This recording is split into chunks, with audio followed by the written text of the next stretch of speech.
Hey Chris, what's up, brother? Hey, what's going on? We didn't have to do one. I was just checking on you. It's all Make good, sure you man. were good. It's all good. Getting ready for this trip, bro. Some last minute Yeah, stuff I gotta do. Um, so I had to run out, get some stuff. Um, got everything taken care of, and we are set to go.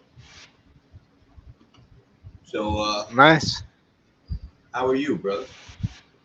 Pretty good. Sitting at the shipper waiting to get loaded. What shipper? Uh, Petco? Petco. Okay. You ever did loads for them before? With them before? No.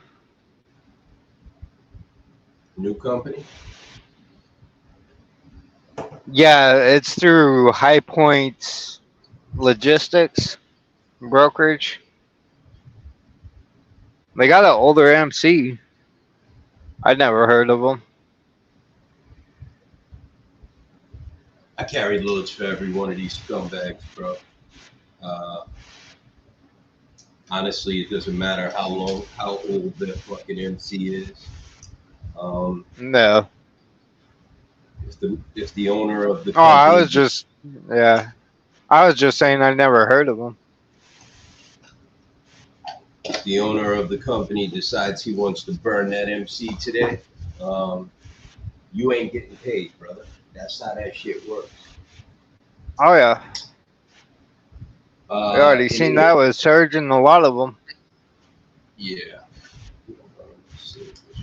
In any case, so you were hanging out with Jamie last week, right? Yeah, yesterday. Oh, yesterday. Yesterday, Monday. Yeah, yeah. Yesterday, I was up in the Bronx with Billy Randall from TMJ, Right. and we were handing out flyers to people driving into the facility.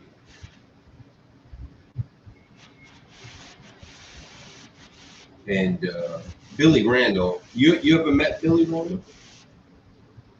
I haven't met them, but I've heard of them. Uh, Billy Randall is the nicest guy you ever gonna meet.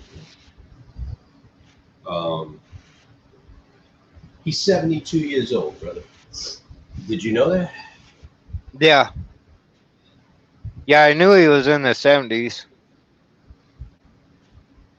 72 years old, still driving a truck, advocating for truckers' rights all over the country. Yeah, yeah. He's been doing that for a long time. I heard about him when I was a kid. Really? Yeah. He met my son yesterday. Him and my son were joking around. Um, you know, I was I spent a little time with him yesterday talking, and as I'm talking to him, I'm realizing that you know it's wrong for a 72-year-old man to be out here having to fight for not just his right to earn a decent living wage, but everyone else's. You know what I mean? Right. And That's the reason why I was like, maybe I just give the show a rest today. You know what I mean? Like, because I was like, I wasn't really feeling it. You know what I mean? Right. You could have. I was a little, I I guess was you could say, telling everybody. So, pissy. yeah. Well, Tim was Like, asking about it, and I told him you just been busy and, you know, cause too like busy to be doing it. So, I'm, I'm standing there like I'm looking at this 72-year-old man out there handing out these flyers, fighting for truckers' rights, and them dudes up there in the Bronx. You talk about shit money, bro. Them dudes is making shit money, man. And while I'm standing there, I'm talking to Billy. Look like some Israeli dude pulls up into the uh, into the yard through the gate, and he gives me this kind of look. You know what I mean? Like kind of like a gangster look, but he's Israeli, so I'm like just I didn't think nothing of it. right. I'm sure it meant something to him, but it really didn't mean shit to me. And he drives by me and Billy, and he goes in to the yard. And normally, if it was somebody like, I would have felt to be concerned about, I would have kept looking to see what his movements was, like who he was talking to, where he was going, if he was coming back, if he wanted something. You know what I mean? Right. Um, but I didn't pay him no mind. I just, go ahead, little Jewish man, drive your fucking car and get the fuck out of my face. You know what I mean? Right. Um,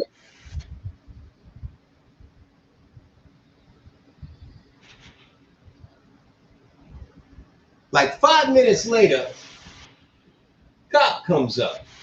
I see this cop walking up to my truck. Billy had walked off. He went to his truck uh, across the street.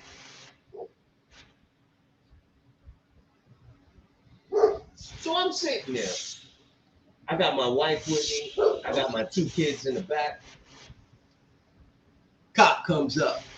He says, oh, what are you guys doing? You guys handing out flyers to truckers? What are you doing? So, I was already kind of like in a pissy mood. You know what I mean? So I barked on him. You know what I mean? Yeah. You see, I said, you see any motherfucking flyers in my hand, man? You see me sitting here handing out. I'm in my car. You see me handing out flyers? You see any fly? You got your head in my motherfucking front seat. You see any fly? But nah. The guy drove by and he said you and this other guy was handing out flyers. I said, man, get the fuck out of here, man. Go do your fucking job. You know what I mean? So he walked off. He was Yeah. polite. When I barked on him, he still said, okay, sir, thank you very much. Have a nice day. You know what I mean? Right.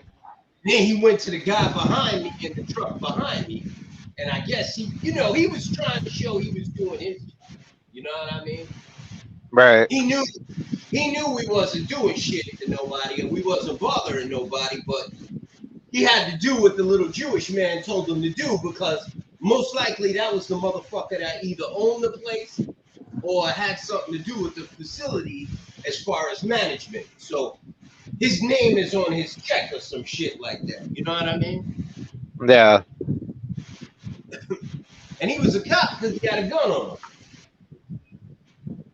So if you got a badge and you got a gun, you a motherfucking cop in my eyes. You know what I mean?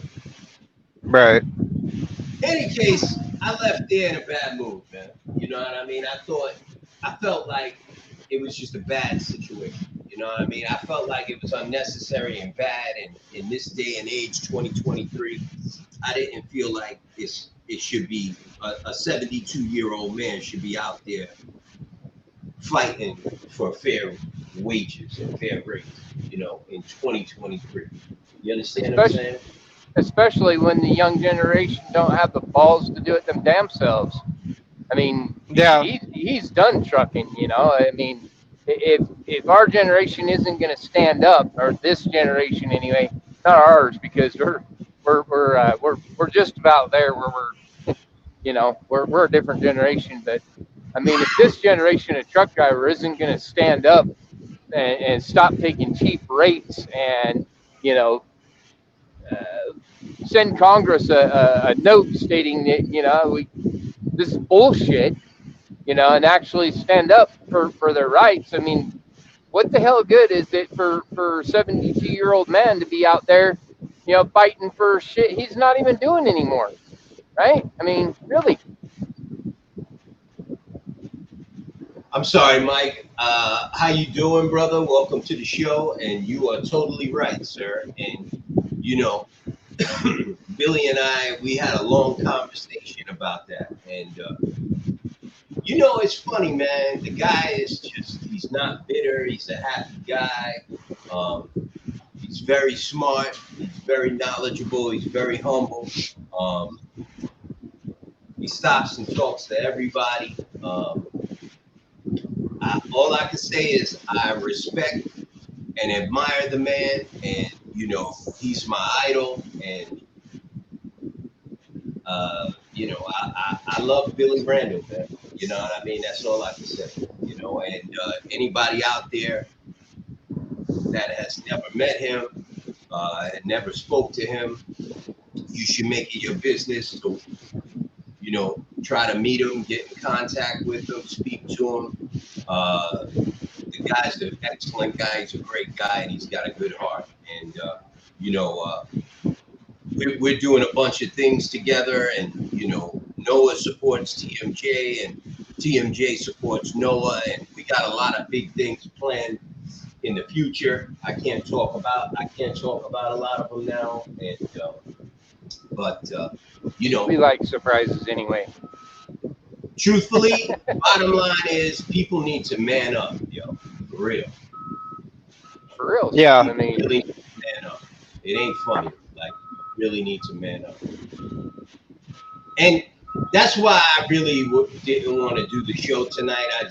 Honestly, I didn't really want to do any shows for the rest of the week, maybe until Friday, because I really was disgusted this weekend. So that's my story, and that's pretty much it. You know what I mean? What's up with you guys? What's up with you, Mike? delivering more damn flowers, watching the price of fuel go up. It's $5.52 a gallon in Salt Lake and $5.59 a gallon in Idaho. So Well, I already told them, we're going to have to sit down and discuss some changes on the rate, or I'm going to have to drop out and peace out, because it ain't worth it.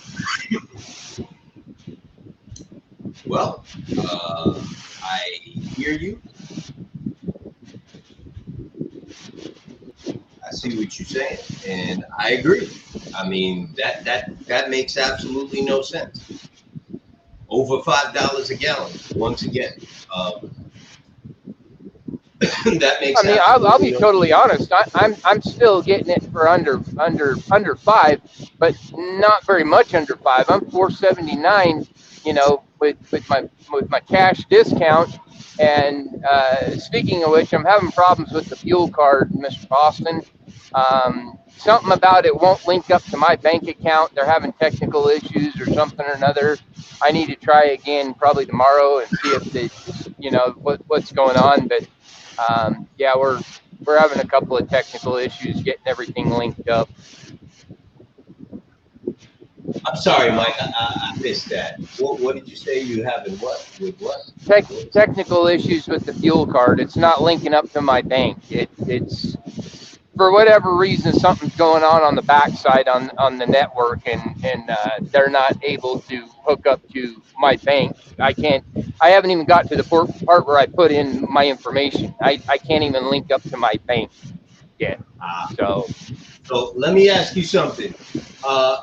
I actually applied for the fuel card on Saturday, and right. it linked up to my bank. Chris, did it link up to your bank? As Yeah, far as I he got know, his fuel card. yeah. Mike, Uh, Mike, sounds like you got a banking problem. That's what I'm saying. It's on the backside. I was just telling you, I'm working on getting it hooked up and getting a fuel card through Nooa because it seems like it's going to be a damn good deal. I mean, all the way around, you know. I mean, but it's just there's. Uh, I mean, my bank isn't, you know, it's not huge. It's not small, but it's not huge.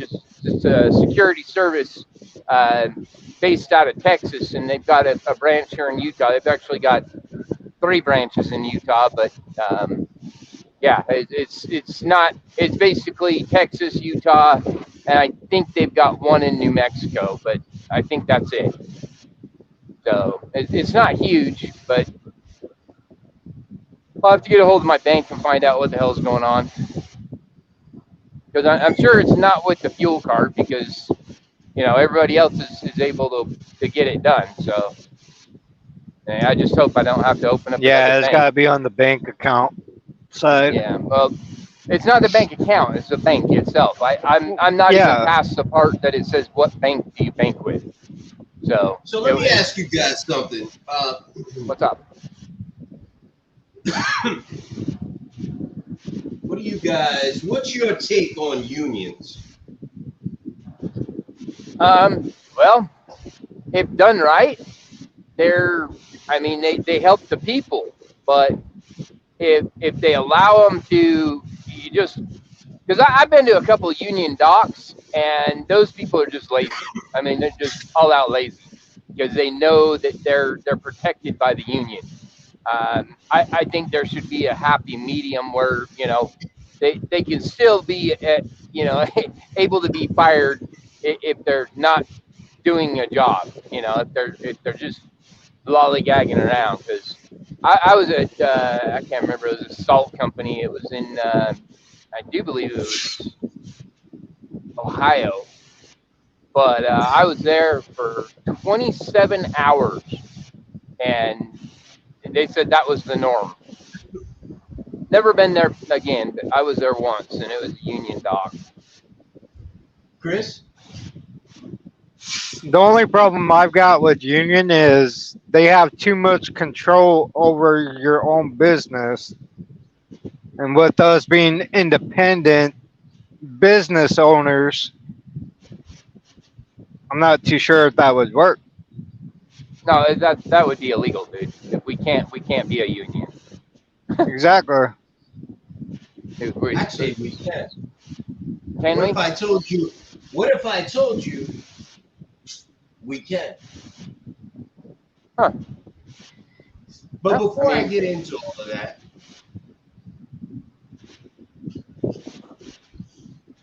pension, Right. retirement planning, credit union, advocacy, support,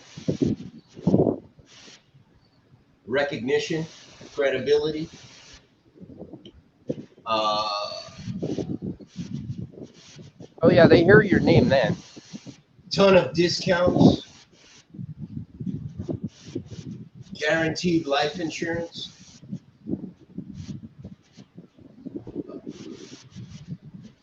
all types of other benefits. Yeah, there's a lot of benefits to being a union. What do you what do you guys say about that, Chris? I'm sorry, Mike. Um, I just don't know how it would work. You know, how we would actually be able to be a Mike, union. Mike, But Mike, you're going to Michael, explain that. You're going to Michael, explain that. Michael, Miguel, Miguel. Miguel. Mitchell. Uh, You know all the names because you were called all of them when you were a kid. let somebody else worry about that. Yeah. Let somebody What else I'm worry about asking that. you is, would that make sense to you? I mean, you could definitely get people listening for sure. But Well, the now National my Owner English. the National Owner Operators Association was basically formed, not formed. Uh, we were advised. Let me put it that way, by the AFL-CIO. Uh, we're supported by the Teamsters, and we support the Teamsters. Um, I'm not talking about the Teamsters at all. Uh, we were working on a bunch of other things, and something came to us that makes sense, and the opportunity is there. And I will be traveling out west when I get back from Washington to speak with people at a particular organization that are interested in working with us. They approached me a couple of weeks ago, and I agreed to a meeting, and we had that meeting today. And it looks like they want to move forward, and I do too. And it wouldn't be mandatory, in my opinion, it wouldn't be mandatory for all members, but it would be an option if they decided that is something they wanted to do. And based on our conversations, uh, it looks like it would be a benefit to Noah. I made it very clear that I am concerned with support for boycotts and shutdowns and just total rampaging of shippers.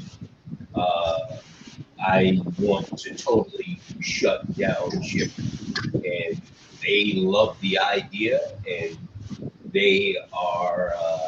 It is the hey, the table has been set. Let's put it that way. Um, if everybody likes the meal, uh, we can definitely all dine. Chris, sorry, your take, sir. I wouldn't be against it as long as we could still control our business. Just like you said, like Okay, if we want to shut down, okay, then we brother, shut down. brother. This is a specialized situation. Right. Uh, you will still remain an owner operator. You will still control your business. Okay, so this is a special situation. There is going to be a lot of lawyers involved. There's a lot of paperwork involved. All I can tell you is that it can be done. Is it easy? Okay. No, but there has to be a benefit to both sides there, which means Right. we have to want to be a union. So we can't half-ass it. You understand? We have to want to be a union. But that option is now on the table. Um, I put a post in the NOAA department heads group. No one responded to it, obviously. I'm not surprised. They I just, didn't see it. they didn't, you're not in this group, and Michael's not in Oh, this group. This is the working department heads. You guys do something different. So these people actually, they need to be communicating with each other because they I'll work be with right each back. other with members. but no one responded to it, so I'm not surprised about that. Um, let's get some comments up here. Um, what is the best fuel card? Noah's fuel card. Oh boy. You know what? I'm not even going to touch that one. Mike, what's the best fuel card? I don't think any of them Well, are better I than mean, any other. if They're you're all the same. supporting Noah, that would be Noah's fuel card. You know, the only reason the Do question was people? put on the screen, brother, the only reason the question was put on the screen is because that's exactly what they're trying to get us to say, to promote our own fuel card. But all of them are the same. So, you know, it is what it is. You get whatever fuel card. In my opinion, you get whatever fuel card gives you the highest discount and the best services. Well, Um, and you that know you what? try You know to what the get best fuel minimum. card is? Yeah, go ahead. That would be as many fuel cards as you can have, because if you have an EFS, you have a ComData, you have this, you have that, you have mud flap, you'll never worry about going in and they say, oh, our system's down, you can't get fuel. First of all, EFS is garbage. Um, I have that. That's garbage. Um, Pilot is decent. If you if you stay with Pilot for a few years and you have multiple trucks in your fleet, they'll give you reasonable discounts. Pilot really has no services, but I mean, you can get showers, free showers. You can get parking. You can get food discounts with Pilot. I mean, that's really it. Our fuel card is probably not the best, but it's our fuel card, and we like it, and it works for us. Um, we get a reasonable fuel discount. Everybody's I know that's a question that's been out there a lot. um, what's the discount? The discount is customized for each person that signs up for the card.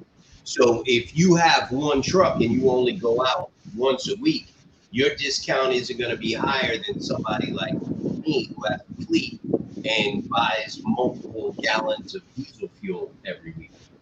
Um, so the discount is based on usage. Um, People who use the card more can negotiate better discounts. This is business. Everybody likes to throw that around when we're talking about brokers, so you shouldn't be surprised that the Noah fuel card is the same way. What I like about the Noah fuel card is it comes with other services. It comes with a tire program, a nationwide tire discount. You can get up to 50% off on tires. And it comes with a nationwide preventative maintenance program. These things are important because if you're on the road and you have a blowout and you need to buy a tire, take this card. You know what I mean? If you have been on the road for a while and you need to do a PM on your truck, take this card. You know what I mean? So, you know, that to me is important. That's a card that works for you. You know what I mean? That's a card that's worth having.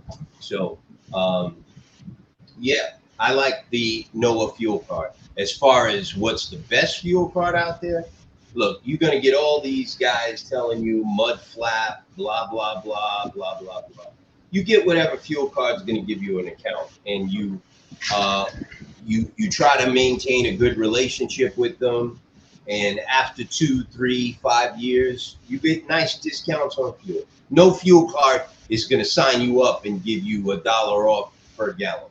So, you know, if that's what you're looking for, keep looking, because you're not going to get it. If you're out here with one truck, 2 trucks, the most you're getting is 20 cents off a gallon. All these guys talking about they're getting 80 cents off a gallon, whatever. Yeah, all right. So let me throw this out there. I've used multiple fleet cards. They're all the same. They all get They are. around the same discounts. So you're not going to get anything that's better unless you're actually with. Might get a better program once you're with one particular one for years, Here's the, for a here's the few thing, brother. years. Here's the thing, brother. And you brought something up to me, and I actually called them to confirm if this was the case. What did you say the rep told you? You could get off a gallon $1.30, right, or something like that, or a dollar what? It was anywhere from 20 cents to $1.20 at any of the TAs or Petros. It was going Right. to depend on the area and which TAs are doing the promotions. Hold on. I got the actual information on that. That is absolutely 150% true. You can get up to $1.30 off a gallon with the Nooa fuel card, but you ain't gonna get that if you only got one truck. Right. You buying 250 gallons of fuel every week. You ain't getting $1.30 a gallon off at the pump. So that's for people with fleets. Right. If you have a fleet of trucks, if you have like 5, 10, 20 trucks on the road and you buying fuel left and right, I can probably negotiate even more off per gallon. So that's the way this fuel card works. That's how And, any fuel card works. right. So when you brought that up to me, I immediately called them and I questioned them on it. And I was thinking it wasn't true, but they told me, yeah, it is true. So, it is, and it's exactly what you said. It's going to be mostly a TA and where else? Petro. Pilot distro. No, it's Um, Petro and TAs is their main stores for the premier truck stops. so we answered that one. This administration has been busy enacting legislation to have control over unions. So, when push comes to shove, the federal government can force not a union to not strike and continue working. Yeah, that's true. Uh, I heart unions. I hear you. I got it. I personally can't go that far yet, but I got you. And look, uh, if UPS is any indication of what it would be like to have a union, there's pluses and minuses, right? In my opinion, there's more Always. pluses than minuses, but I mean, there's pluses and minuses, you know. Uh, it's got to be strong leadership, and it's got to be people that aren't afraid to do what you got to do, brother. You know what I mean? And that's what I want. You know, uh, we got to go upside heads, and that's what it's got to be. You know what I mean? Um, let's see. It would be good if we could unionize. You know, it. I can't say it would be good or it wouldn't be good, but we can form a union. It is a special. There is a special structure out there for owner operators. I'll put it to you that way. I found out about it just recently, and there is an option. There is a pathway to unionization. Um, we are toying with the idea. I'm not saying it's a done deal because it's nowhere near there. Um, we need to make sure it's going to benefit the members, and we need to make sure it's going to benefit them.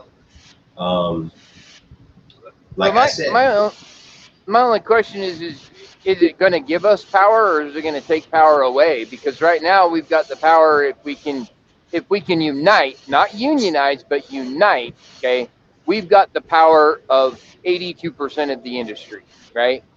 And if we unionize and the federal government can say, now that you're a union, you don't have a choice, you have to go back to work, we've lost all of our power. Who told you that, right? And What's that? in what country does the government make you go to work? Because I I know a guess, whole bunch of motherfuckers on welfare that the government can't make go to work. So what yeah, country are you talking about, brother? yeah, I mean, look what they tried doing with the railroad. Nobody made these motherfuckers go back to work. They chose to. The railroad? Yeah. Um, I'll have to look that up, but I recall that they said they didn't have a choice. Okay, so during COVID here in New York City, they told cops, firemen, school teachers, if you don't go get the shot, MTA workers, the guys that work on trains, drive trains, if buses, if you don't go get the shot, don't come back to work. So people didn't go back to fucking work. Yep.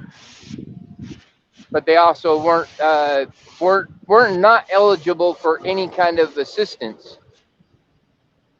And now that the pandemic is over, they're begging all these people to come back to work. And they're not forcing them to get the shot. Yep. I see a lot of pluses to it. And I'm going to tell you I see a lot of pluses. I just don't know.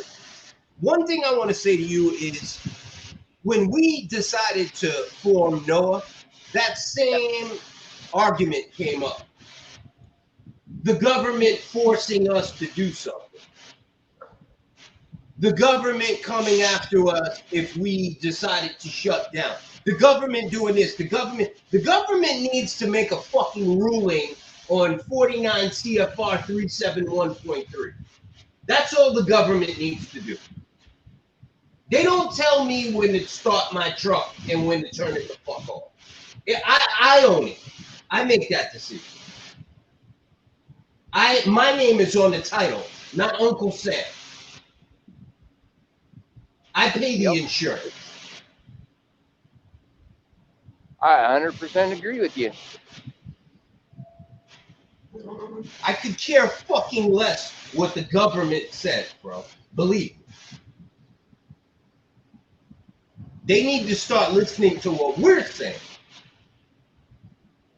And that's the reason why we're entertaining aligning with a larger organization that is dug in and knows how to organize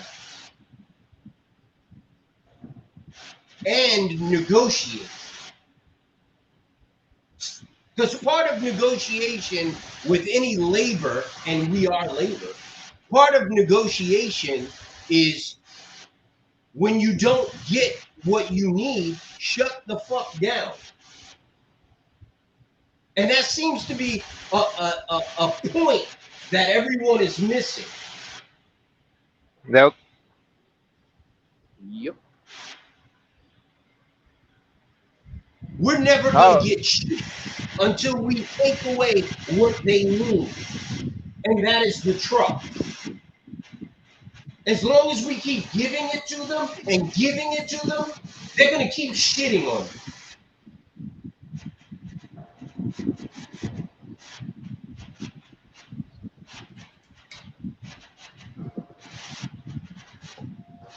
Well, I guess I'm just a higher standard type person than a lot, but I was offered $4.25 a mile today, and I told him to take his load and shove it up his ass, and send him his email that he sent me $1.16 a mile last month. And I told him, take me off your junk mail list, take me off your email list, take me off your phone list, take me off of every other list, because I already told you in this email right here that I did not want to do business with you ever again, and I meant it. And he's like, well, how much do you want? And I said, dude, I wouldn't do it for $100 a mile. I want to see you go out of business. He didn't like that.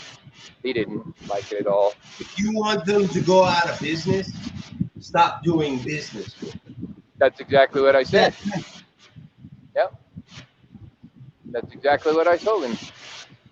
He asked me how much I wanted a mile. I said, you couldn't offer me enough. I want you to go out of business. What I realized early on in this, this actually has nothing to do with brokers. You know that, right? Do what? This actually has nothing to do with brokers. Brokers are a fly. You can they're be just doing done what with they're told. brokers, snap of a finger. Yeah. Brokers are a fly in the ointment. They're just a fly. They're nothing. They're intermediaries. Really, seriously. Brokers have no power other than what you give them. You can get rid of brokers like that. Brokers are not the problem. The problem is the shipper. That's the fucking problem. That is the real problem. That's the problem. Get to the shipper, and then you have power. Forget about the fucking broker. The broker's nothing. The problem is the shipper. You put pressure on the largest shippers in this country, and they will stop using brokers. Just fuck them. Stop it.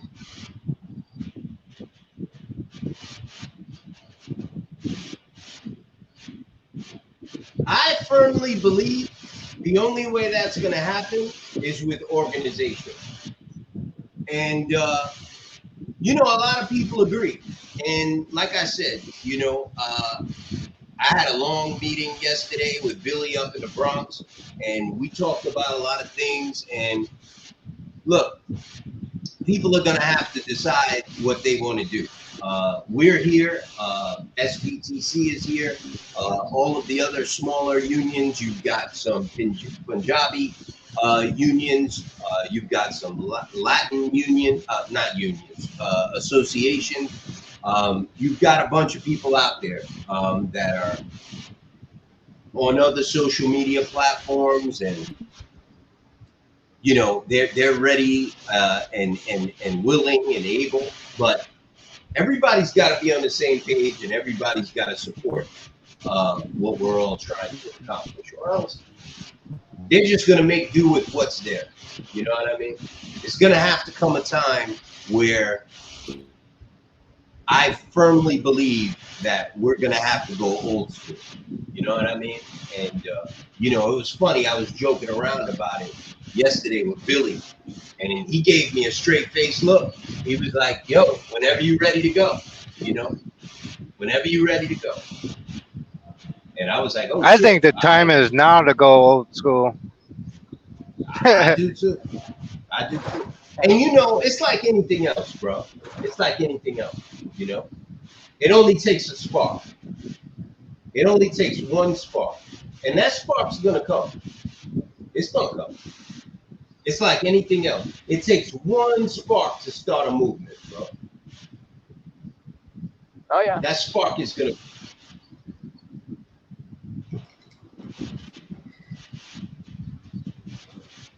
It's only as strong as its contract. We've been Teamsters in Stockton with waste management. They're great for big employers that like to railroad and take advantage of employees. My family is huge in the port of Los Angeles, the longshoremen. Okay, I'm confused. Are you pro-union? Are you not pro-union? I don't understand.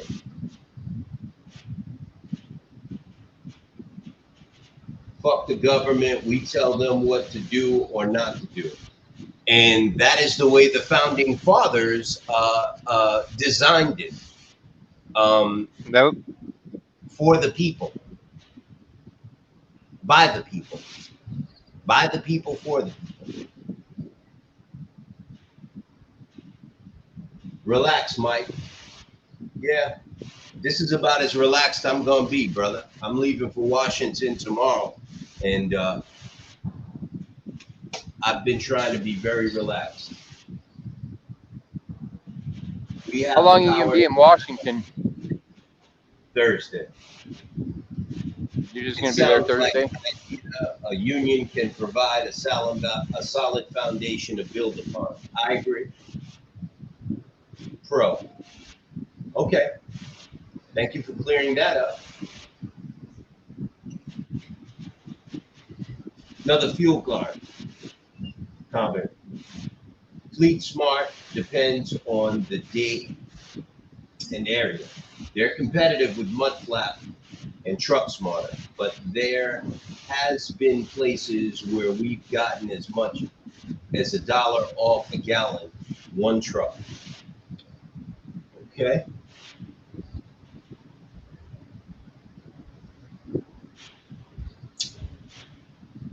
Congratulations. I've never gotten that off with one truck. They must, that's cool. I don't know what to say on that. I guess you should use Fleet Smart. That's the best fuel card. They're handing out $1 off a gallon. If you have one truck and no guarantees of gallons, you could still get $1 off a gallon for Fleet Smart. So sign up with Fleet Smart. Anyway, what is the news here?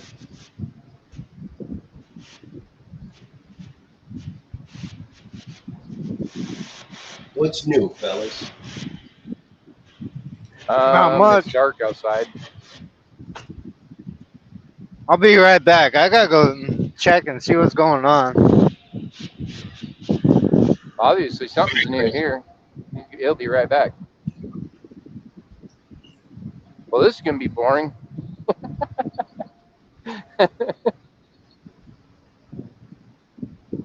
Did you freeze, Mike? I did not. I'm reading posts in the group. We've just crossed over. You hear me? We just. I hear you, brother.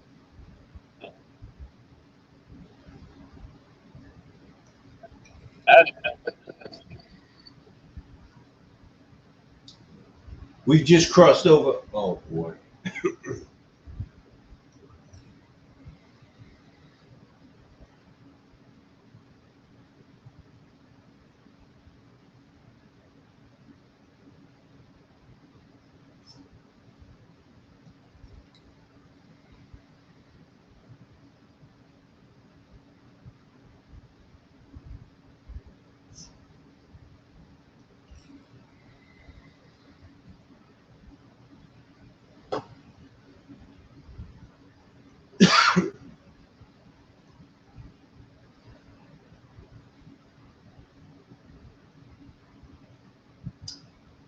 Well, it looks like oh,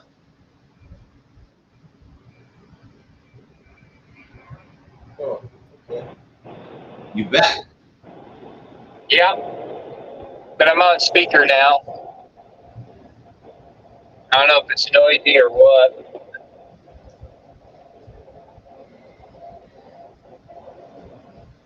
That's good too. Let's do some plugging. What do we got here? We're going to be at the California Truck Show, October 14th and 15th. Tickets are free. We're going to be at booth 1532. I will be there. Mike, you going to be there? Yep. I think Chris is going to be there. I spoke to Dan today. Him and his team, they're going to be there. So it looks like most of the crew is going to be there. So yeah, October 14th and 15th, we will be at the Ontario Convention Center. Going to be giving out hats, hoodies, t-shirts, stickers for your truck, and a bunch of other things. So come out, meet us in person. We'd love to meet you. Yeah, Ontario Convention Center, October 14th and 15th. Of course, you know the Noah fuel card has come out. We were just talking about it. Links are in the website, in the Facebook group. If you're interested in a new fuel card, sign up. If you're not, that's good too.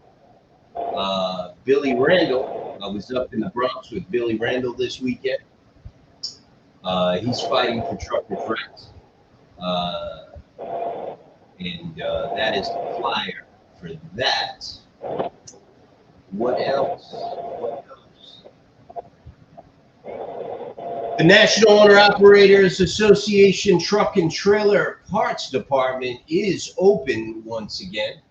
And if you're interested in parts for your truck or trailer, and you're a member of Nooa, all you got to do is click on parts, free shipping on any order over $200. And I can tell you that some of the discounts are up to 50% as well, even deeper, 60% I've seen on some of the parts. Yes, the National Owner Operators Association does have a parts department. That I don't know any associations that do, so that differentiates us from other associations. Uh, so if you're in the need for parts, check us out. We do have a full parts department. Here goes some of our services. If you're interested in knowing anything about any of our services, these are our services. Accounting, we help set up authorities. We actually have a few banks that we do business with that you can get a business loan from. We do compliance, so if you're getting audited by the DOT, we can help you with that. Credit repair. We've got a full dispatching division. I don't know if anyone out there knows about it, but we have a fully regulated by us dispatcher division. So that's out there. We also work with box trucks and hot shots, and the rate is 5%. I know you guys out there, you probably get dispatcher services or you don't use them. You don't believe in them. You probably get it for free or 1%, but the rate is 5%. If you just need dispatching services, but they do a lot of other things. Drug consortium, which is important to stay compliant. Fuel cards, like we just spoke about. We've got a broker training course. It's award-winning broker training course. I've never seen anything like it. It's a proven course. We've got members in the group that are members of the course and have taken it and are taking it. It's a successful course. We've proven that, no BS. So if you're interested in learning about the freight broker industry and maybe you want to be a freight broker, you can inquire about that. We've got a ton of factoring options. I personally use LoadX. I think they're the best, but we've got a ton more factoring options. And of course, we've got the best insurance division in the country. I don't think you can find a better insurance department than ours. If you're looking for insurance, saved our members hundreds of thousands of dollars in just the last 3 months. Payroll, websites and branding, if you're interested in that. We've got a truck leasing program. We've got a trailer leasing and rental division. No credit checks. It's excellent if you're looking to rent or lease a trailer long term, multiple trailers, all kinds of equipment. We've got an amazing broker fraud division. They have been very successful getting freight guards removed. So if you have a freight guard, they can get it removed for you.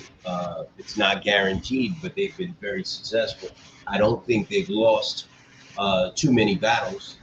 As a matter of fact, I don't think they've lost any, maybe one. I don't know. I've even gotten a couple of them removed. Um, I can't say enough about the commercial debt collection division. They've recovered thousands of dollars from members, from brokers and shippers. They're just incredible. Everyone knows Jennifer, and she runs that division, and she's just incredible. The commercial debt collection division. I just spoke about the dispatcher services. Don't know why. We do advocacy in Washington. So we've got an office down in Washington with our people in it that are in Congress advocating for you every day.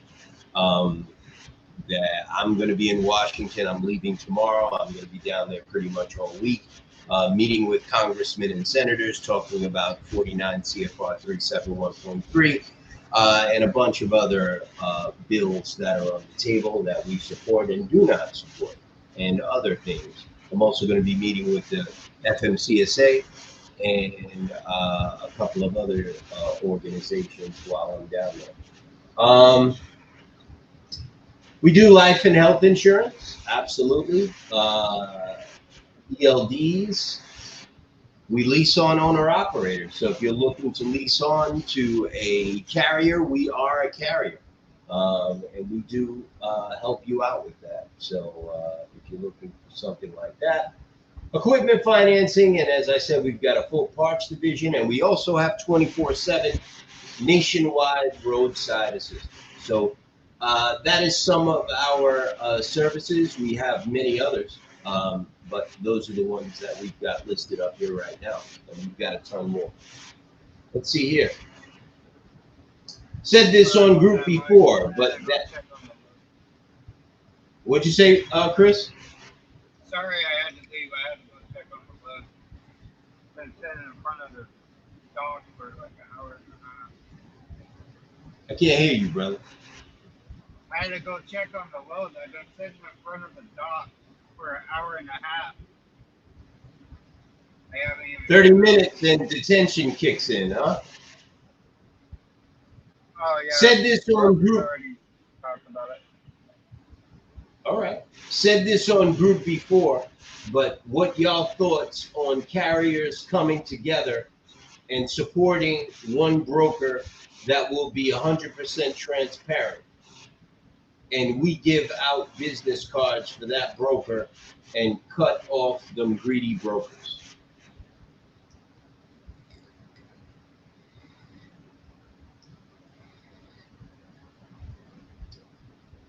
You know, here's the thing.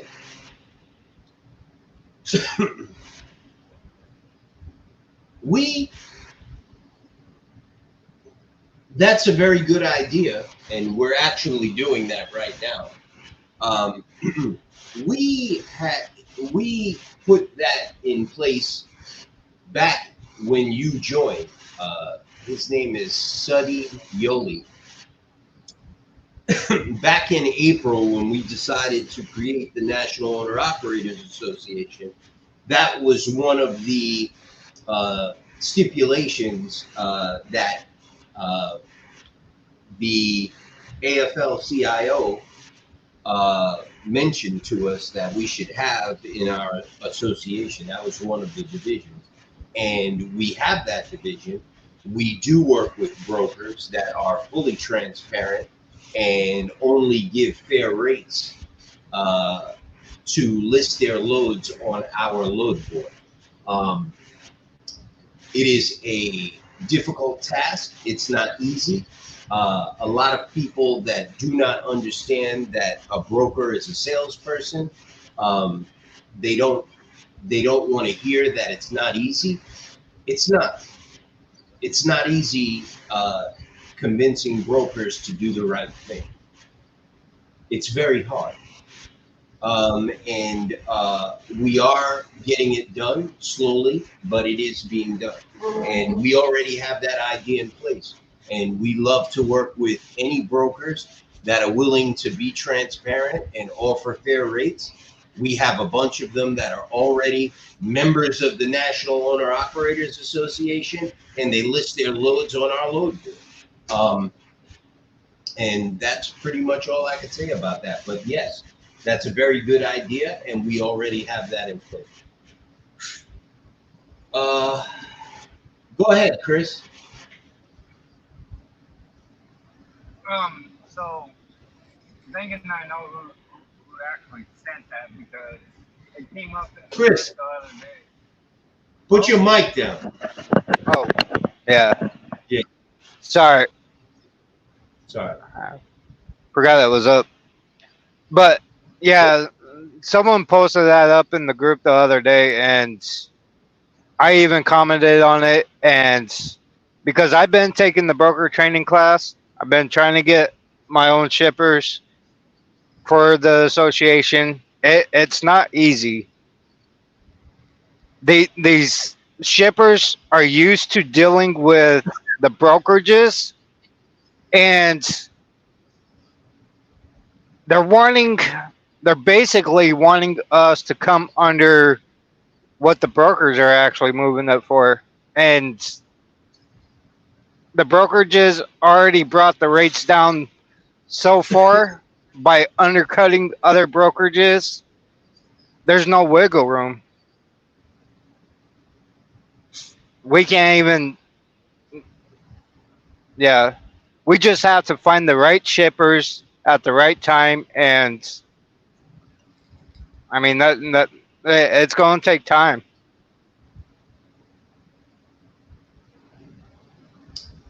It is going to take time, and I understand that people want this to happen faster.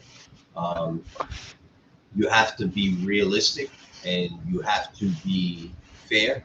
The National Owner Operators Association has been around for 1 quarter, 3 months, a little over 3.5 months. Um, Organizations out there that say they support owner operators that will never do what you're suggesting have been around for over 50 years. So you have to take, you have to take it with a grain of salt. The National Owner Operators Association agrees with what you're saying, but it's not going to happen overnight. Will it happen? Yes, absolutely, it will happen. I guarantee you 100, 1000% it'll happen, but it ain't going to happen overnight. We have not been here for 50 years. We have not been here for 10 years, not even 5. We've been here for 3 months. So if you were expecting us to grab 1,000 brokers in 3 months, you're not being realistic. So will it happen? Yes, but it's going to take time. There are associations out there, though, you can pose that question to. I have, and I've gotten answers, and they didn't like the question. You've been around for over 50 years. Why haven't you done something? They didn't like the question. So you can pose that question to them as well. They're there. Yep. This is a long read, but all about 1934 Bloody Thursday, the International Longshoremen Warehouse Union. It's a great example of unity, fighting for your rights. I'm very proud of my grandfather. His name is Felix Blackie Alvarez, and he's mentioned in this article. Rest in peace. Rest in peace, Felix Blackie Alvarez. This is Blake Alvarez Foss's grandfather, and I am reading this article right now. I have it in front of me. It's about 3 pages. It's not that long, but it is a good read, and this is a perfect example of unity. Look, it's 8 pages, and look, the bottom line is, when you're doing something like this and you're fighting When money is involved and you're fighting to get your money from a mega corporation, it's always going to be nasty. And if you don't have the nuts to get nasty, you're not going to win. So that's really it. That's the bottom line. That's the long and short of it. If you don't have the balls to get nasty and do what you got to do to get your money, then you just ain't gonna get it. You know what I mean? And the truth is, a lot of people don't. They willing to just take what somebody gives them, not what they're worth. And that's the reason why we're in this situation. The Nope. Motor Carrier Act of 1980 was designed for people just like that. Don't ask questions. Don't argue the rate. Just take what's given to you and run it until you fail. And then we're going to step right over you, and we're going to get a whole slew of other new authorities in here and do the same thing to them. And when people get together and say, you know what, we had enough of this, that's when it's going to stop. So really, it's a shame. I'll say this. I was at a rally over the summer. I believe it was in August. Yeah, right. Justin. What's up, Justin? You're right. Nut up or shut up. I was at a rally in August with Albert Herschel and out in New Jersey, and there was an old guy there. I forgot his name. He was about 80 years old, man, and he was an owner operator. And I've never look. I'm 53 years old, and I've never heard talk like that before. He was using words I never heard before. And he was like, "Yo, I don't." The bottom line was, he was like, "I don't understand how owner operators could survive on this right now." He said, "I wouldn't be able to do it, and I fixed my own truck." He wouldn't let me go. He was like, "Let me tell you something. I'm a mechanic. I fix my own truck. I change my own oil and my own filter." You know what I mean? He said, when my truck broke down, I went to the store, got the part, and fixed it myself. And I wouldn't be able to make it on these fuel prices. I wouldn't be able to make it on these rates. He said, guys need to man up. He said, yo, you gotta, he was telling me, he was like, yo, you can't give up. You gotta keep going. These people need leadership. They gotta man up. This man was like 82 years old. He had a bandage on his neck because, he heard us on Twitter, and he made his wife drive him over there out of his bed. He had a band. He had just got surgery on his neck. He told me the doctor cut his jugular vein. They had to do surgery on his neck. And he just got out of the hospital. And he came all the way to that rally to meet me. I was so honored. I was like crying. I got a picture of him. I'm going to post it in the group. And nice old man. He had tears in his eyes too, because he was he was a retired owner operator. And he was like, I wouldn't have never been able to survive on this. You know what I mean? And he was like, you got to tell these guys, they got to fight. And I was like, I'm trying. Go ahead, Chris. No, you're exactly right. I mean, everybody needs to stand up and actually fight for our rights. I mean, these are our rights that we're trying to fight for. The wages that we deserve is our right. Yeah. You got people like this Chris Spear. I think that's his name, the CEO of the ATA. He gets on TV. The schmuck. Yeah, he gets on TV last week at this Senate hearing, at this House hearing, and he tells these people, oh yeah, no owner operators are going to lose their jobs to autonomous vehicles. And we need these vehicles because there's a shortage of truckers in the industry.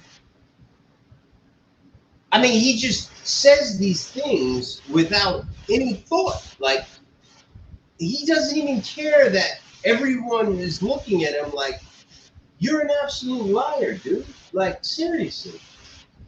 How does he walk out of his house every day knowing that he just lies through his teeth like that? Like, on national TV? Like, brother, there's no driver shortage. Are you out of your fucking mind? There's a glut of drivers out there. Like, what are you talking about? No owner operator are going to lose their jobs to an autonomous vehicle? You have any idea how much money you're going to save if you have a truck that drives itself? You have any idea what kind of fucking gold mine that is for mega corporations? Yep. To not have to pay a fucking driver or listen to a driver's complaint or worry about a lawsuit or anything from a driver ever again, just to get a machine to fucking shut the fuck up and carry a load from point A to point B. You have any idea what kind of gold mine that is to a mega corporation? Could you imagine what Walmart would do if they could fire every single one of their drivers? Oh my God, these people are fucking cheap. It's incredible. It's incredible. Walmart would sell out their own employees, all of their employees, not just the drivers. Let's crunch some numbers. How many drivers does Walmart have, Chris? I know you know the answer to this. How many drivers?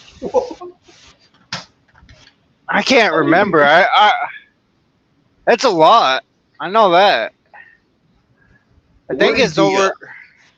What's the base salary for a Walmart driver? Let's Google it. I'm gonna Google it. Walmart. I'm pretty sure the base salary is like 22 to 25 an hour. Hold on. Walmart driver salary 2022. I It haven't says looked it top. up for a couple It years. says, it says truck driver Walmart salary in New York. Top earners earned $115,000, $55 an hour. 75th percentile, 93,400. Average is 72,000. $72,164. Hmm.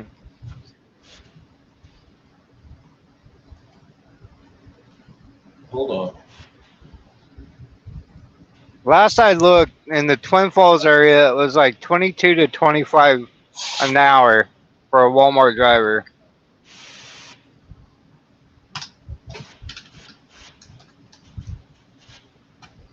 And that was like 2 or 3 years ago. Holy shit. Wow. Walmart spends almost $100 million a year on driver salary. Yeah, I wouldn't doubt it.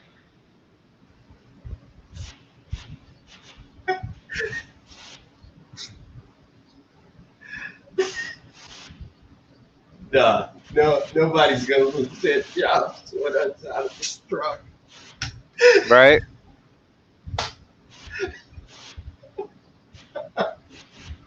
Fucking incredible. Oh boy. So Chris, what are you hauling right now? Trying to pick up chicken. Promote Tyson? No. No. The Pesco. Koch brothers. What's the name of their company again? They sued me last year. What's the name of their company? I forget the name of it. They got a chicken plant or meat processing plant. Anyway, let's see what else. Ooh, Foster Farms? He says what he's told by the people behind the scenes that pay him dark money. He's been saying that for years, like years. And here's the problem with him, Justin. He has the ear of Congress. That guy Chris Spear and the ATA, he has the ear of Congress. So he's a very dangerous individual because whatever he says, they listen to. It's kind of like Todd Spencer from OIDA, or I don't know, this bubblehead from TIA, the woman. I don't know her name. And Ranky. Um, these people pay for play. So they have PACs and they pay congressmen to get in their offices. And the more that they pay, the more they get listened to. And this is reality. It's the way Washington works. And Chris Spear and the ATA have a very large political pack. And that's the reason why you saw them on that panel last Wednesday. And you've seen them for years on panels, as well as OIDA and TIA. It was a farce. It was a joke of a hearing. I think anyone who knows anything about how Washington works was laughing at that hearing. How many brokers are there to work with after signing up with Nooa? I'm in SoCal. I don't know how many. There's a lot. And if you're in California, there's a ton of jobs on that. There's a ton of loads on that load board. There's an absolute ton. So, I don't know. There's a ton. There's a lot of loads on that load board in the West Coast. Um, so, we've always had a ton of loads, decent paying loads on that load board out of the West Coast.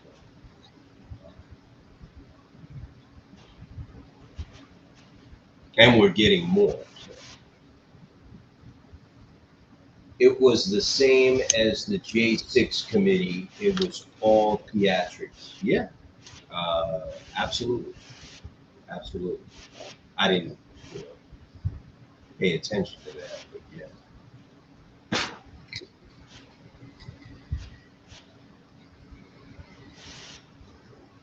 So I guess I'll put this. We'll go with this, since Chris, you yelled at me for not doing the show, but you have no content. So, I didn't yell at you for doing the show. I was checking on you, make sure you were good, just like I told you. I appreciate that, brother. I touched on this briefly last night in the Twitter space, but I guess we'll touch on it today. This is the, as soon as it comes up there, this is the, I don't know, it looks a little blurry for some reason. So this is where CFR 371.3 is right now. There was an update to this. I don't know if anybody saw it. It was posted in the group. We actually got a response on 49 CFR 371.3 today. James Lamb posted it in the group. So we are coming close to a ruling on that. So be looking out for it. But as of yesterday, this is where it was. No information, no date for when they were going to make a ruling on it. Just basically no. But what happened was, when I was perusing this website, I'm going to go ahead and put all the information out there because James Lamb put it out today. And personally, I don't really care anymore. so I'm going to go ahead and put it out there. The woman who is working on 49 CFR 371.3 is, and you can see her name right there on the bottom, Sarah Stella. Sarah Stella. And Sarah Stella has, you know what, let me get this down. I'm going to put all this stuff up here because I totally forgot about it. Let me get all of this up here first, and then we can talk about it. Talk about it. Talk about it. Talk about it. Talk about it. I think everybody's going to get a real kick out of this. While you're looking for that, we need to start asking for these transparency. I've been doing it, and I've gotten one response on it, and yeah, Did you send it to I me? actually, yeah, I did. Did you get it? I was No, going I to did ask not. you about that I did because not. I did get a response on one, and What was the response? uh, uh, they actually sent the Raycon over, the actual Raycon from their customer, and they ended up getting 5,400 on the load, and I got it for 5. And they were trying to move it for 4,000.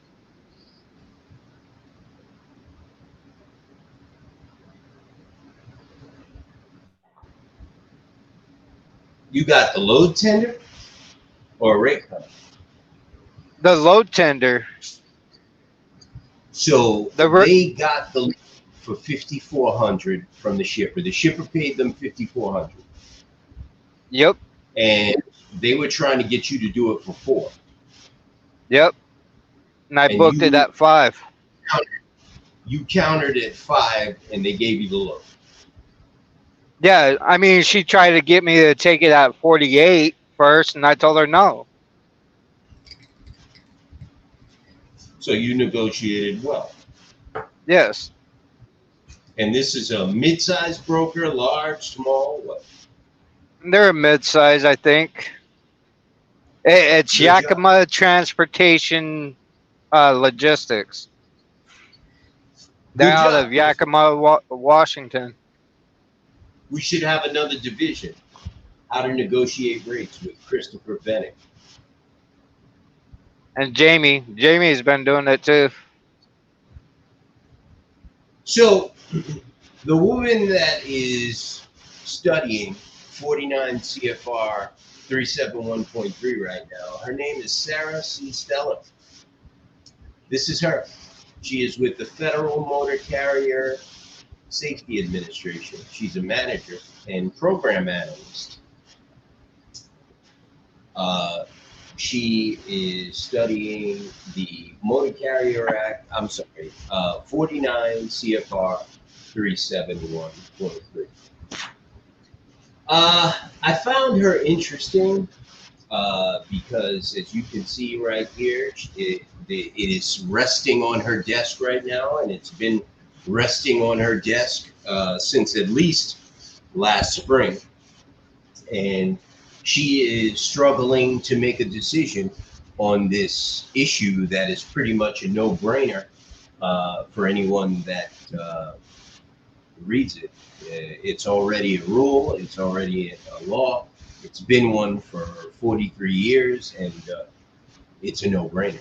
We shouldn't have to beg for transparency, and there should be some enforcement along with punishment for not abiding by that rule. But it is now in the hands of Mrs. Sarah Stella.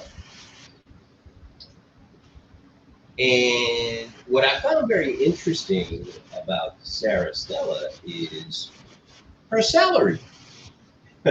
And the funny thing is, if you go to this website, right, Office of Information and Regulatory Affairs, Office of Management and Budget, there's a link down at the bottom and it asks you if you'd like to know what she makes a year. I didn't Google her or look for it. The website actually gives you access to what she makes because she's a government employee, and this is all government information. It's all public information. Uh, and so I clicked on the link, and I found out some interesting things about Miss Stella. In 2022, Sarah Stella was a manager and program analyst at the FMCSA in Washington. Stella began working at the Federal Motor Carrier Safety Administration in 2019 with a starting salary of $142,443. Can you believe that? $142,443. Since then, Stella's salary has increased to $163,333 in 2022. Last year, almost $170,000, almost 200 grand. Sarah C. Stellar is a GS-15 under the General Schedule Pay Scale and is among the highest paid 10% of employees in the Federal Motor Carrier Safety Administration. I know these guys got kicked out of the group, but we still got people here watching. So I'm just going to keep going. I found this very enlightening. She's been with the FMCSA for 4 years. This is going to be her 5th year. So she's going to most likely get another raise. Look at that. 142,000 in 2019. They gave her a bump of 10,000 in 2020. They gave her another bump in 2021 and then another bump in 2022. She's the highest paid, among the highest paid 10% of employees at the FMCSA. I'll just leave that up there so everyone can peruse it. This is the woman that is making the decision on 49 CFR 371.3. It's been sitting on her desk since last spring. You would think, I don't know, for that kind of money, someone like this could make a decision on something as simple as that at the snap of a finger. I mean, it's obvious, right? Yep. But why is it taking her so long to make that decision? That's some nice money, too, for a government employee. I mean, she makes what some congressmen make. Aren't they making like around the same money? Congress? Don't they get paid the same thing? Around 160, 170,000 a year? Right? Yeah. Something like that.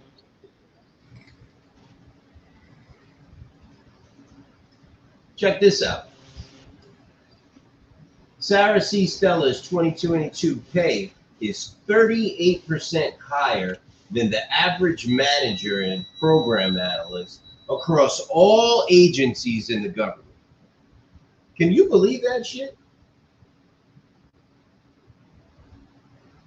That's insane. 38% higher than the average program analyst across all agencies in the government. Her 2022 pay is 155% higher than the average pay of a GS employee at the Federal Motor Carrier Safety Administration.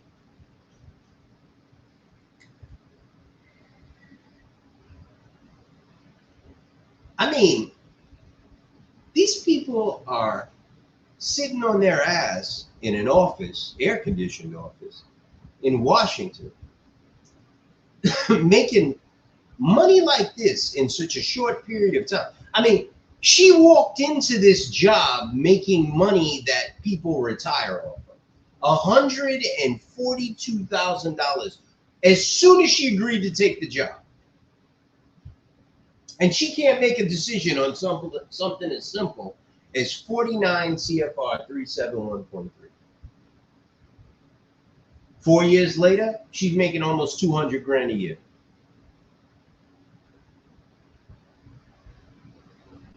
I don't know.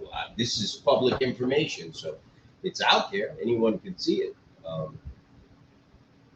Let's see. We've got some comment. Don't forget about the health and retirement benefits these government employees get.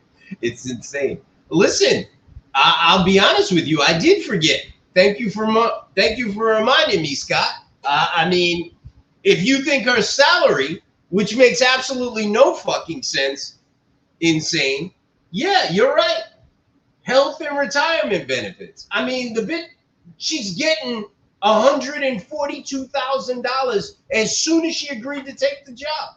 Now she's up to $170,000 a year. $170,000 a year. She's getting another raise in 2023 if her track record says anything. She's gotten a raise every year since she got the job. And she can't make a decision on something as simple as 49371.3. 49 CFR 371.3. She sent a response to James Lamb today. I have the email right here. He forwarded it to me and asked me to post it in the group.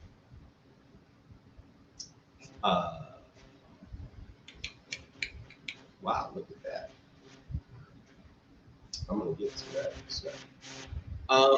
I mean, I guess you could call it a response, but truthfully, it's not even really a response. It's just like, in my opinion, it's a slap in the face, but I don't know.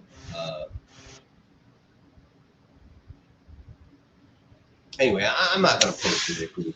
I'm not going to post it here. It's in the group. If you want to see it, you can see it. There's still no date.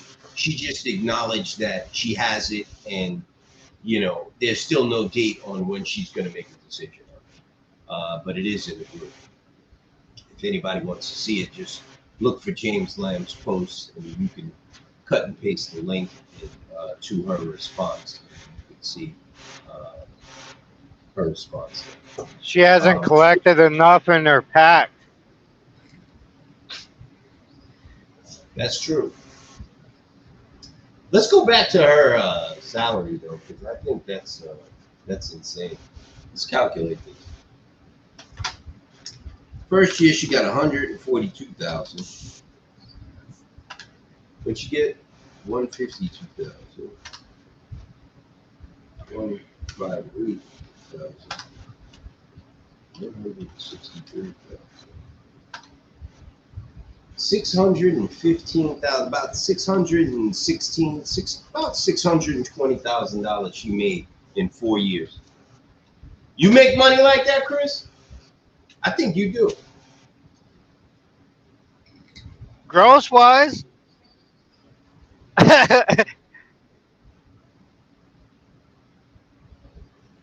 By the time all the deductions and everything, no. I make under 100. Oh, last year I didn't make crap. I was actually negative last year.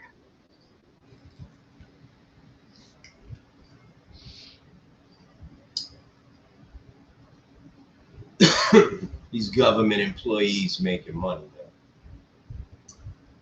though. This one here pisses me off, though, because while she's making over $100,000 a year, owner-operators are out here trying to figure out how to keep their trucks on the road, how to pay their insurance. Nope. It's a joke. How they even pay for their fuel for the week? Can't buy tires. And you could bet she gets some insane kickbacks for siding with the ATA and the TIA. Nope. I wouldn't doubt it. I wouldn't doubt it. She's in a she's in a very nice position. So I wouldn't doubt it. She's like the cop in the precinct that guards the evidence locker, right? Like I said, she hasn't had enough built up into her pack yet. That's why she hasn't done the ruling on it. All right, Tim. Thanks for everything you do, brother. Thanks for everything you do. Without you, there's no Noah. Without you, there's no Noah. I mean, I'm just here, Without you guys supporting, there's no Noah. So thanks to everything that you do, man. That's what I would say to that. Thank you. Have a good night, brother. Drive safe, and speak to you soon. Thanks for being here. Look, these numbers speak volumes, and if you're not disgusted by this, I don't know what's wrong with you. This woman is sitting on our livelihoods right now. She has this sitting on her desk. You can see it right here. Agency contact, Sarah Stella, Department of Transportation, Federal Motor Carrier and Safety Administration.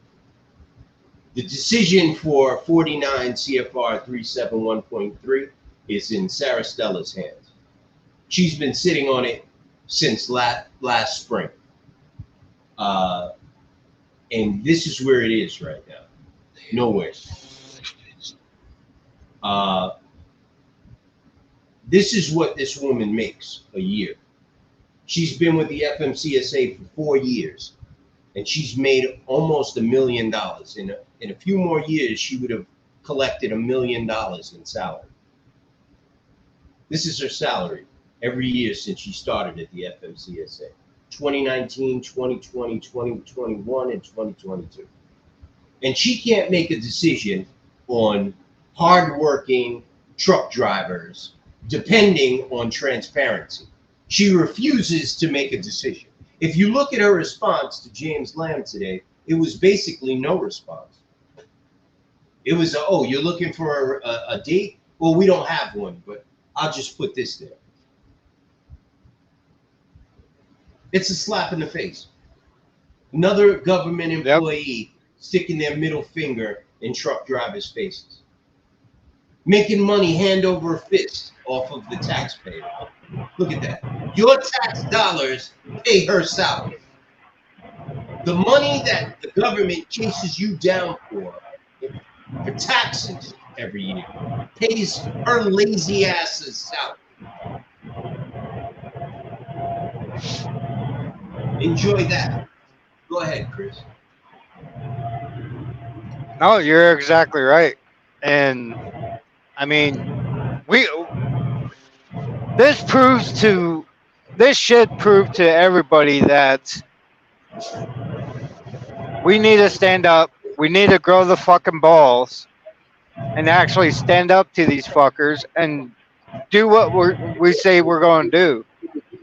We need to take this industry back. Without trucks, freight will not move. Absolutely. Mike, you there?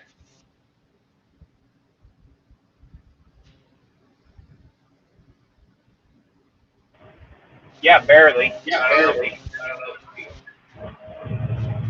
You want to chime in on Miss Stella and her salary? Wow. I just want to let them know that they don't she can do her damn job or she can get the. We really just need to take a stand. You know what? The people need to tell her what her job is, I guess. When they don't have the substance to form anything to use the newspaper that brought information to its needs, maybe they'll do something. I don't know.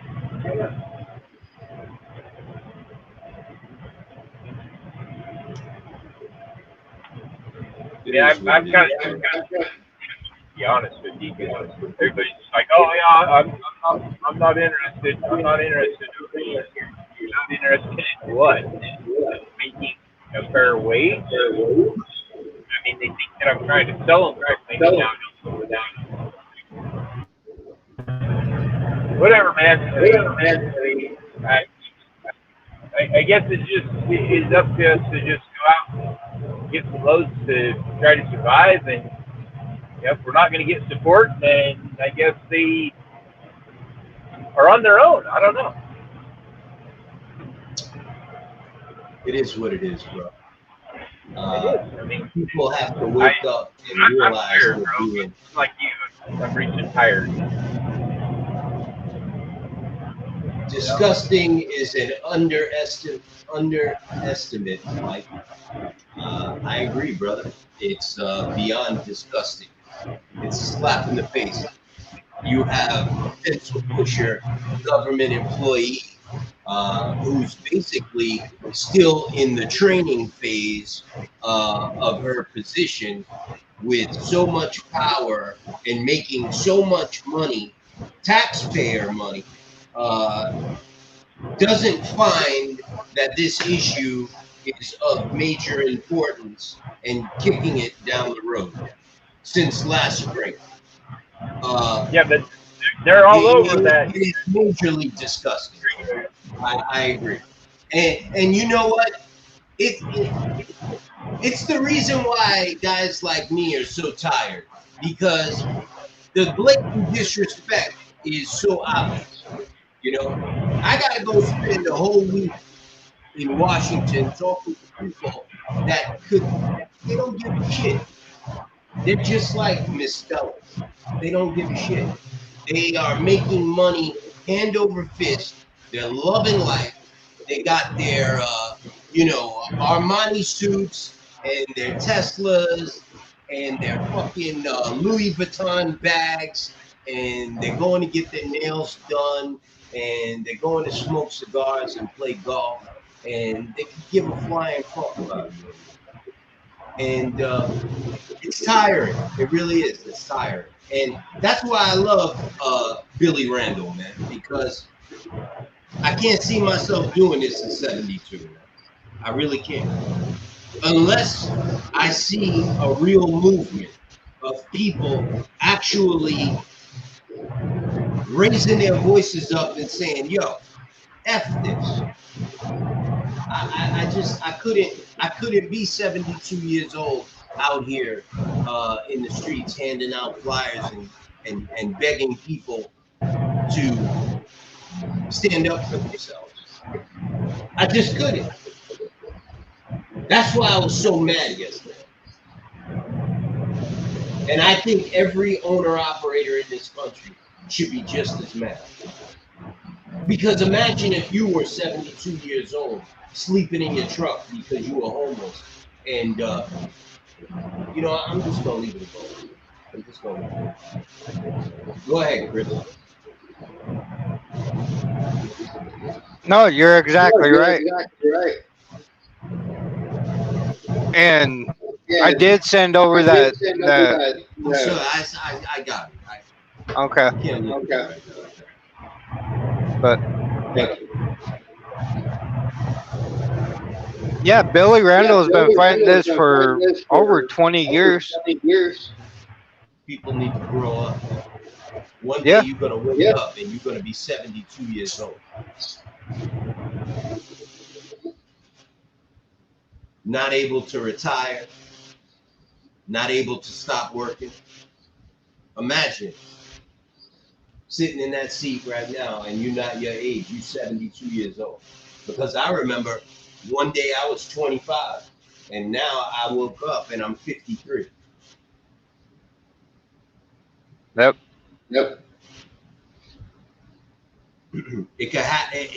Life moves fast. It's a blink of an eye. And you have to start valuing yourself. You know what I mean? You have to start saying, yo, I know what they saying my life is worth, but I don't agree. My life is worth a lot more than that. You know what I mean? And that's the reason why I'm talking with these people with this union about this union business, because at the end of the day, that's what it's all about. It's not about so much. It's not so much about where you are now. It's about where you're going to be 20 years from now, when you can't climb up into that seat anymore.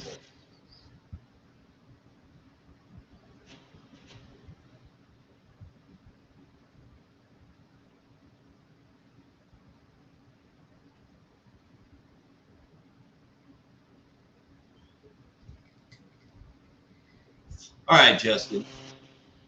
We're gonna pack it up too. Um, Thank you, Mike, for being here. Thank you, Chris. Any last words? I'll give it to you guys.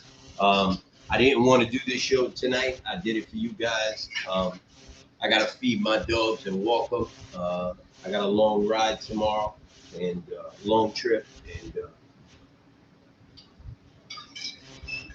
we're gonna be on Twitter tomorrow morning. Um, I have a meeting with.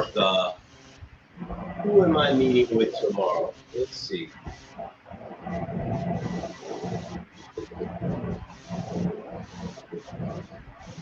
I have a meeting with Congressman Zach Grossman.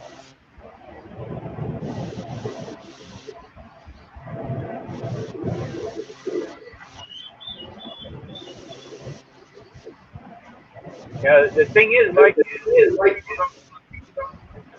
these congressmen don't give a shit.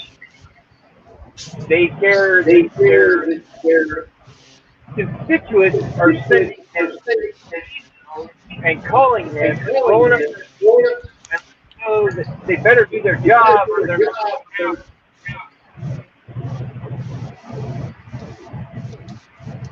I'm sorry, that's a mistake. I have a meeting tomorrow with Congressman Richie Torres. Sorry.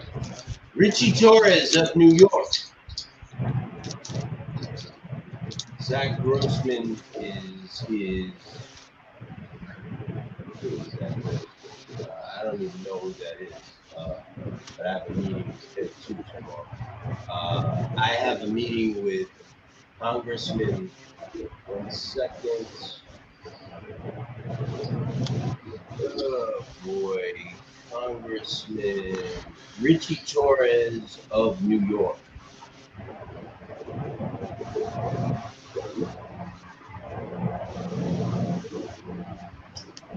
He represents the Bronx.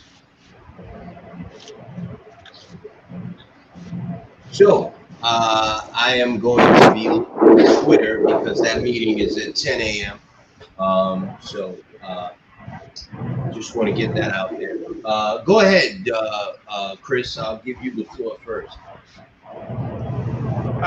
Twitter is at 11 Eastern tomorrow. And then I appreciate everything you're doing, Mike. Thank you. You're doing a great job. You're a great leader. Thank you. I appreciate everything you're doing too, brother. Stay safe out there. And I did get your email. I will go over it. It didn't open, but once it does, I'll read it and I will contact you back. Thank you for pushing me to have the show tonight. I really didn't want to because I wasn't in the mood, but thank you anyway. I wasn't trying to push you. I was checking on you. Make sure you're good. I know you heard in my voice. I really didn't want to do it, bro. Oh man. Anyway, but thank you, Chris. I'm sorry, Yeah. Michael. Yes, sir. Floor is yours, bro. Last final thoughts. I just want to say thanks for everything you're doing, but you know, it can't be just one guy standing there like Billy Randall, you know, just standing there handing out flyers. It's not doing anything. We need people to get off their asses, get off the couch, fence, whatever the fuck you're on, and get your congressman. Tell them what you think. Tell them that you're starving to death out here. And if you don't, accept it. Just accept it, because we're like 6 people screaming in the middle of the fucking street with no support. So I mean, either do something or accept that you never did. Yeah, I mean, we appreciate keep what you're paying your doing. keep being a good boy and pay your taxes. So, what's this dipshit? Sarah Stella can make $170,000 a year. To And lose basically your jobs. yeah, to basically laugh in your face and wipe her ass with 49 CFR 371.400. You're transparent. In any case, Michael, thank you, sir. I appreciate you and everything you're doing. Chris as well. I appreciate you guys. You guys are unsung heroes. You do a lot in the background. Chris, especially you, you do a lot. Michael, you've been here since the beginning, and you've been one of my closest friends and advisors. And I'm letting you know right now, I really appreciate you, and I appreciate your friendship. You as well, Chris. I appreciate all of the members of the National Owner Operators Association and all of the supporters of the National Owner Operators Association. Look, at the end of the day, we're a business association, and we've got a ton of services that anyone can take advantage of if they are looking for an association to help them with their businesses. I was just looking at a request for a part here, and our parts department uh, found the part for this person. It is a cargo bar. It retails for $55.16. Nooa has it for $24. So that's what our parts department is doing, and all of our divisions are just like that. Go ahead. A cargo bar? Yeah, a bar to stabilize cargo for the trip. Yeah, that goes in the knee track. I've got three of them. $3 piece. Actually, I Say got again? 5 of them. I can't hear you, Mike. You're breaking up. I say it's in the knee track. I have 5 of them. I use 3 daily. $19. They retail for $55. Not at Flying J, they don't. How much? I paid $90 a piece for them. I got them for $25, bro. You suck. I don't need it right now. In any case, that is it for tonight. I'm glad everyone could be here. It looks like everyone already logged off. So thank you, everyone, for joining us. Thank you, Chris. Thank you, Mike. You guys drive Thanks, safe. Mike. I will speak to both of you tomorrow on Twitter. All right? Have a Yeah, good we night. gotta.